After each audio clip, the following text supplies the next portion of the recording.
Hi, I'm Christina Roman. I'm a student here. You've spoken about the scale of the story in terms of the amount of reporting and the impact. And you've said a couple of times that when you set out, you didn't realize quite how big it would be or how much of your life. And you mentioned a few small moments that kept you going. But I was wondering, as you spent these years of your life reporting this story with like a large emotional toll, really big players, if there were moments that you felt unsure or doubt, and then what resources you reached out to or what you told yourself to like keep going and feel that you were still aiming for this really big story as opposed to just publishing documents, for example. Yeah. So I described, I think, like what was like could have been a make or break moment. And I kind of shared it to be really honest about like the fact that like, yeah, like I did need financial help at one point and my younger brother helped me. And like, who knows how that could have gone had I not had that. But I think that there was a moment of doubt that preceded, it was like around the same time, it was like the military was saying, we're not going to check more than 4 coordinates for you. And like, if I couldn't say whether or not they'd done it, like a lot of the value of this work goes down incredibly. And so I kind of did this like back and forth with them and I was like really sad and, you know, things were just not, they were also like, they kept delaying the embed and I was like, I need the way that I do things, like I need to like report out that side. I'm not going to just give you one side of this or like I'm not going to interrogate this aspect of things. So that was a point where I was like a little, you know, I think that was the worst within like the 6 years of it. That was probably the darkest hour. And like people who care about me and just want me to like be okay are like, you don't have to do this. And I would say that in the beginning, I was just like, I'll do one town. And because I partnered with a sociologist, like Anand, he was like, why don't we do a statistically significant number of strikes that you can go to? And if you get up to 100, we can do a statistical inference. And by the way, that inference got cut from the final piece. So like the estimate was never there, but I like dragged myself into these towns, like doing the dentist interviews to get to over 100 because we were going to do this inference. And I think at some point, like when it got cut, I was actually just like, that could have been a really like sad moment, but I was like, you know what? I went to 103. That's great. So like you said that you didn't need an inference. You had 103 towns. Yeah. 103 strikes. Yeah. But but then the Civilian Casualty Files was 5 times the number of incidents visited, civilian casualty strike sites. And like that process was better because I got a grant, like the Carnegie grant helped a lot. I was able to like hire people to help with the database, the records, actually, like the text readable documents aspect of it. I think that helped, but that was prior to that. I knew that I would either have to like end it then or like wind down the reporting and not do as much matching as I was able to do ultimately if I hadn't got that grant. I was kind of also teaching was like another way that I like supported myself when I did this. Like I originally started teaching because I was like, I need a little bit of I need some stability while I go off and do this. And that helped a lot too. You worked with journalists on the ground as well and did some training of journalists on the ground. Can you talk about that a little bit? Yeah. So normally if you're like going to go report in Mosul, you might like, if you're a Western correspondent, you might hire somebody in Erbil and go with them to Mosul but there are very few like journalists who work with Western reporters and speak English who might be doing that kind of translating within Mosul. Sangar Khalil, who's amazing. He's based in Erbil, but he's from Mosul, and a lot of people work with him. And because I knew that I got the Carnegie grant and I had time to spend on the ground for like a huge chunk of time, like 2 months or longer, I was like, there are these great students at the University of Mosul who do in the Department of Translation who are fluent translators. They've never worked as journalists, but what if I could just try an experiment? Because I'm going to move to Mosul anyway. What if I like train them, I take them out with me in the field, but before that I'll spend a decent amount of time like teaching them about journalism and I'm like paying them to do this, but like I have the time, I hadn't told my editors like this is all the stuff, you know, so there's nobody's like holding me to a deadline. so yeah, I just like worked with a young man and a young woman. And of course, like there are problems. Like I think that it's hard to like take a young woman in Mosul to all the places I'm going without her parents being really upset. So, like I ran into some of those issues, but like continued to work with her, even if she was like remote. But I think Momin Mohamed, who spent a lot of time with me doing this, he's extraordinary. He used to work at a market where all of these different people from around Nineveh province would come. So he spoke all these different dialects and he was able to understand so many people. And he's like a huge testament. He's just been an incredible force in working with them.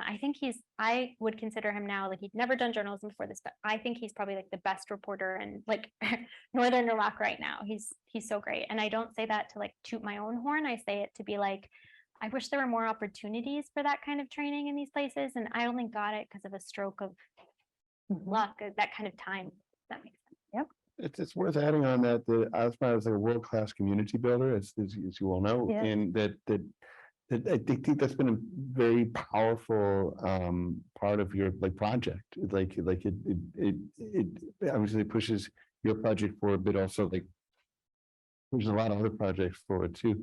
I mentioned that's got to be a source of sustenance as you're going through it. Feel good. I mean, not like I shared, you'll see it's on that resources page I shared earlier, but there's like a FOIA explainer. But basically I went to all these amazing freelancers who do reporting in Afghanistan, Somalia, Libya, and elsewhere. And I shared all of my FOIAs with them and these explainers and these guides. And I did these like courses with them, and through this other like group that I work with called the Gumshoe Group. It's basically like for freelance journalists. A ProPublica reporter and I, Seth Freed Wessler, like founded it when we had basically, done all this, like we connected with all these lawyers for ourselves, and we're like, why don't we like make that more accessible to others?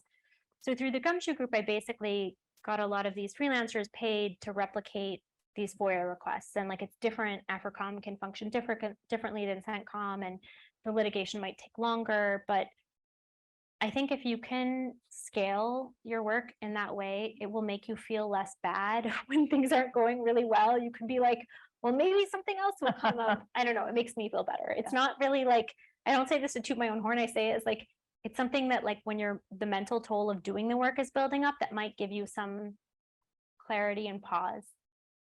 Thanks for sharing. Hello, I'd like to thank the three of you for this conversation. My question is actually really broad. I would just like to know your insights about the challenges of reporting abroad, especially because you mentioned that you needed translators as you were working. And I would like, just to hear a comment about that, how it was to work with people who, so basically we're not exchanging in English, because language matters, right? Especially when you tell a story, because the language in which you speak tells something of what you were saying. So how did you not address that, but how do you deal with that? Because you worked in Afghanistan, Syria, and different countries.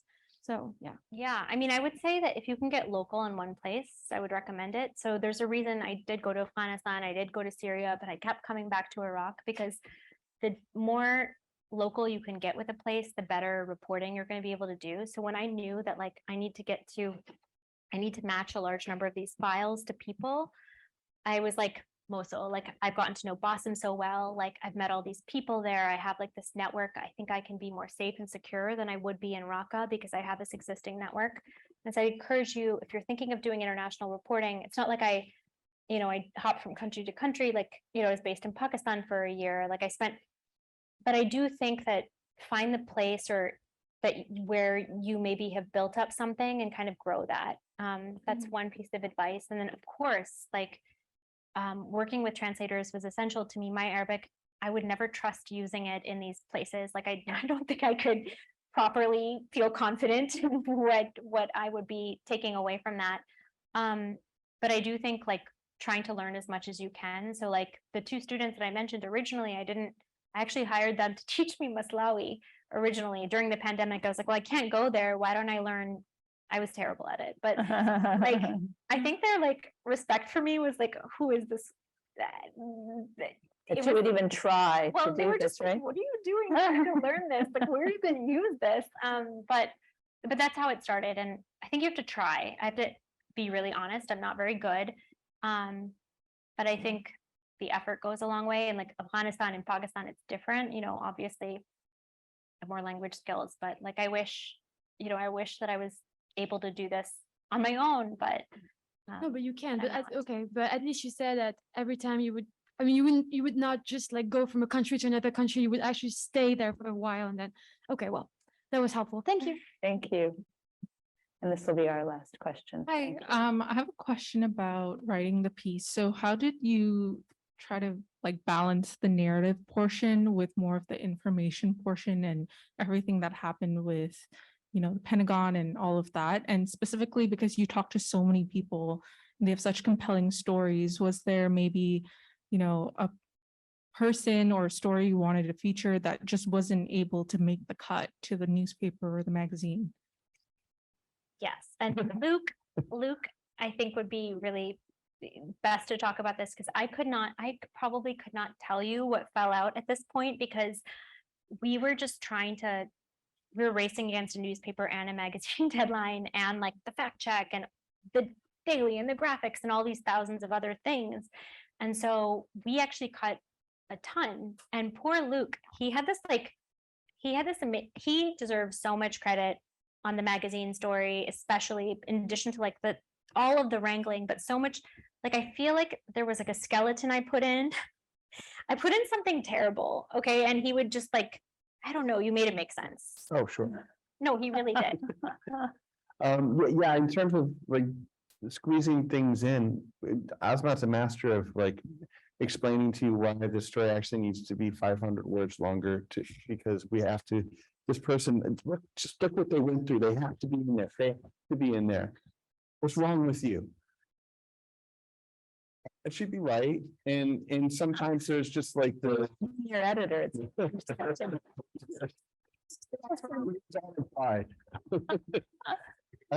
and of course, like sometimes like you could go over so many pages of the magazine, so we would make cuts or we would find ways. I remember in the Accounted, we found ways to get people in by putting the pictures in and doing deep captions on some of them. And then some of them were only online, and we were really doing the best we could to get as many people in there because they were all so compelling. And part of Azmat's project long term is to give dignity to the people who've been subjected to these things, and give them subjectivity. But yeah, I think a lot of that's just the usual work of editing, which you have to do with a lot of people in the room. Thank you. So I want to ask the two of you before I ask my last question, are there any closing thoughts that you have? Are there things that we didn't cover that you want to sort of share before we close? Yeah, I just want to give a quick thought on Azmat, Yeah. actually, who's a remarkable figure. I'm really unfortunate and that you're being asked to emulate her because her model is to work so extraordinarily hard that an ordinary person would have dropped dead years ago. It's like it was an actual concern of mine as we were closing this last project, and she's obviously survived and thrived. But I guess there's something that you can take from that, which is that if you do this work, it will work. That the actual work of journalism, of reading documents, making the phone calls, going to the places, thinking very carefully about how it all adds up, putting together databases, interviewing everyone, reading the history, everything. If you do it, you'll get something. It's out there. It's hard, but that hard work is the work. And Azmat, I think, is probably the single hardest working reporter I've ever had the honor to work with. So That is so sweet and also like not true. Like I feel like I'm very slow. Like it takes me so long to do these things, but I really appreciate that. I think the other thing, adding on to what Luke said to all of you, is that, you know, not only if you do the work, you'll find something, but people will read it and hear it, and it will make a difference.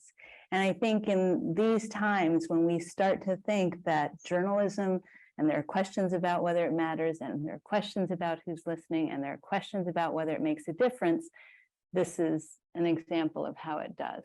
And so I think, you know, I want to, you know, just add that onto what I think are Luke's very smart comments. And your final thoughts? Oh, just that I hope you don't feel intimidated by this. Like, I really think I could have stopped. No, I mean, Intimidated. see like the parts that it is, right? Does that make sense? Like, I really think I could have done Kayara or even that first trip, like these 10 strikes. Like, it's about the approach you take to it. It's about like the systematic approach can be in a single place. I was like in the unfortunate position of like, it wasn't a sexy story at the time. Like after a while, lots of people did want it, but you know, if you're thinking about a dream story and you like really helps to believe in it a lot, like this was something I like felt strongly in, so I was able to keep working on it. So if there's something you like care about, like kind of work on it a little bit here and there, like you know, plant seeds that would allow you to maybe like make that reporting trip that maybe the institution you're at is not going to fund, or you know, apply for grants. Like plant those seeds, because it didn't happen overnight is what I'm saying, is that it unfolded over a long period of time. And I think even from like small bits of this, like there are things that you can replicate and you can certainly do. And I do hope you check out those resources that I put up earlier, because they're very detailed, and I like lay out things in a lot of ways that students often that resonate with students. And so yeah, I am so excited about the work you'll do, and thank you so much for listening to it. Let me ask one more question before you go, and that is, what's next for the duo? I'm so glad you Get asked your that. phone out. I want to. I'm so glad you asked that. Azmat, what is next for school? No, I'm just kidding. She's withholding as managing as she has done in the past, but there is a next. I mean, There will be a next. there's stuff. There's Always. stuff that's happening. Always. Okay, all right. Well, let's thank them for being here.